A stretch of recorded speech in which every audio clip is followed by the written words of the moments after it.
നമസ്കാരം. യാ ദേവി സർവഭൂതേഷു മാ ചന്ദ്രഘണ്ഠാരൂപേണ സംസ്ഥിത. നമസ്തസ്യൈ നമസ്തസ്യൈ നമസ്തസ്യൈ നമോ നമഃ. നവരാത്രിയുടെ മൂന്നാമത്തെ രാത്രിയാണ് ഇന്ന്, തൃതീയ.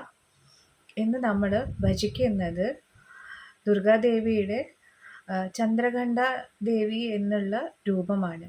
ചന്ദ്രഘണ്ഠ ദേവി എന്ന് പറയുന്നത് പാർവതി ദേവിയുടെ കല്യാണം കഴിഞ്ഞതിന് ശേഷം, ഭഗവാൻ പരമശിവനുമായിട്ടുള്ള കല്യാണം കഴിഞ്ഞതിന് ശേഷമുള്ള ദേവിയുടെ ഒരു രൂപമാണ് ചന്ദ്രഘണ്ഠ ദേവി എന്ന് പറയുന്നത്. ചന്ദ്രഘണ്ഠ എന്ന പേര് വരാൻ കാരണം ദേവിയുടെ തിരുനെറ്റിയിൽ ചന്ദ്രൻ്റെ ആകൃതിയിലുള്ള, ചന്ദ്രക്കലയുടെ ആകൃതിയിലുള്ള ഒരു മണിയുണ്ട്. ആ ഒരു തരം മണി ധരിച്ചിരിക്കുന്നത് കൊണ്ടാണ് ദേവിയെ ചന്ദ്രഘണ്ഠാദേവി എന്ന് പറയുന്നത്.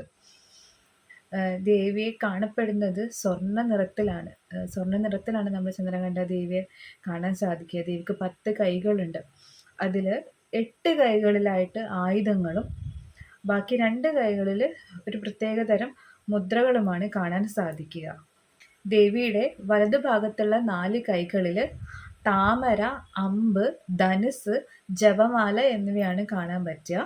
അതേപോലെ ഇടത് ഭാഗത്തുള്ള 4 കൈകളിൽ ത്രിശൂലം, ഗദ, വാള്, കമണ്ടലു എന്നിവ കാണാൻ സാധിക്കും. അതുകൂടാതെയുള്ള ബാക്കി 2 കൈകളിലായിട്ട് അഭയമുദ്രയും ജ്ഞാനമുദ്രയുമാണ് കാണുന്നത്. ചന്ദ്രശേഖരനായ ഭഗവാൻ പരമശിവന്റെ ശക്തിയാണ് ചന്ദ്രഘണ്ഠ ദേവി എന്നും പറയുന്നു. ദേവിയുടെ തൃക്കണ്ണ് യഥാസമയവും തുറന്നിരിക്കുന്നതായിട്ട് നമുക്ക് കാണാൻ സാധിക്കും. അതിലൂടെ ദേവി എപ്പോഴും ഒരു യുദ്ധത്തിന്, പൈശാചിക ശക്തിയെ എതിർക്കാൻ തയ്യാറായി നിൽക്കുന്നു എന്നാണ് അത് സൂചിപ്പിക്കുന്നത്. സദാസമയം തൃക്കണ്ണ് തുറന്നിരിക്കുന്ന ദേവിയുടെ മുഖം, ആ ദേവിയുടെ തൃക്കണ്ണിന് താഴെയായിട്ട് ചന്ദ്രക്കലയുടെ ആകൃതിയിലുള്ള ഒരു മണി. അതുപോലെ തന്നെ ദേവി എപ്പോഴും സിംഹത്തിൻ്റെയോ അല്ലെങ്കിൽ കടുവയുടെയോ പുറത്ത് ഇരിക്കുന്നതായിട്ടാണ് നമുക്ക് കാണുക. ആ സിംഹം അല്ലെങ്കിൽ കടുവ, ആ ഒരു വാഹനം, ആ ഒരു ധീരം, ശക്തിയേറിയ ആ ഒരു മൃഗം സൂചിപ്പിക്കുന്നത് ധർമ്മത്തെയാണ്.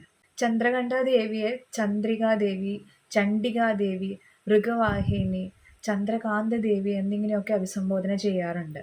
ശൗര്യത്തിൻ്റെയും ധീരതയുടെയും ധൈര്യത്തിൻ്റെയും ഒക്കെ ഒരു അവതാരമാണ് ചന്ദ്രഘണ്ഠ ദേവി എന്ന് പറയുന്നത്. തൃക്കണ്ണ് തുറന്നിരിക്കുന്ന രൂപം എന്ന് പറയുമ്പോഴേ നമുക്കത് മനസ്സിലാക്കാൻ പറ്റും.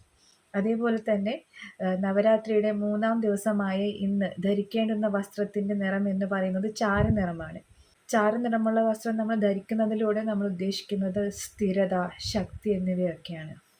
നാളെ നവരാത്രിയുടെ 4-ാമത്തെ ദിവസമാണ്.